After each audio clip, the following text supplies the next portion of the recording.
आमीन। 24 जुमादुल ऊला की तारीख शुरू हो चुकी है। 28 दिसंबर है। ख़बर का उन्वान है दिल्ली में क्या खुलेगा क्या बंद रहेगा। ख़बर थोड़ी तफसील से सुन लें। जैसे कि वज़ीर आला अरविंद केजरीवाल ने ऐलान किया है, उनके ऐलान का सबसे बड़ा असर मेट्रो सर्विस पर पड़ेगा। मेट्रो के बारे में ये कहा गया है कि 50% ही मुसाफिर उसमें सवार हो सकेंगे और खड़े होकर कोई मुसाफिर सफ़र नहीं कर पाएगा। इस तरह जो बाज़ार खुलेंगे उनकी हालत भी ये हो जाएगी कि आज कुछ दुकानें खुलेंगी, कल वो दुकानें बंद होंगी, परसों फिर तीसरी दुकानें खुलेंगी। इस तरह स्कूल, सिनेमा हॉल वगैरह बंद हो जाएंगे। और आगे आगे अगर कोरोना के असरात ज़्यादा बढ़ते हैं तो पाबंदियाँ मज़ीद सख्त हो जाएंगी। ऐलान में असल कहा गया है कि दिल्ली में येलो अलर्ट जारी कर दिया गया है। ये येलो अलर्ट होता क्या है?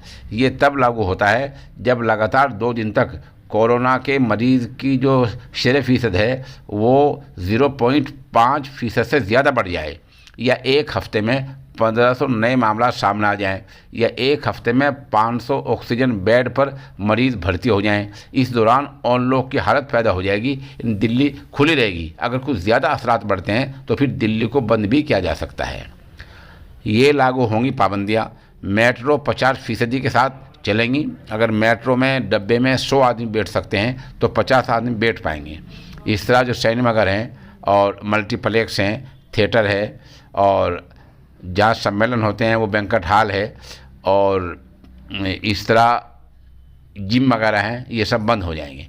और कर्फ्यू का वक्त भी बदल गया है। ये रात 10 बजे से सुबह 5 बजे तक नाइट कर्फ्यू लागू रहेगा।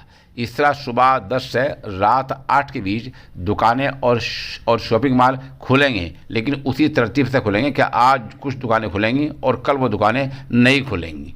इस तरह जो सरकारी दफातर हैं उनमें भी बहादुरी 50% की जा रही है। बहरहाल दिल्ली में पाबंदियाँ बढ़ रही है, और वज़ीर आला ने साथ साथ ये भी ऐलान कर दिया है कि अगर मरीज़ बढ़ते हैं तो पाबंदियों को और भी सख्त किया जा सकता है।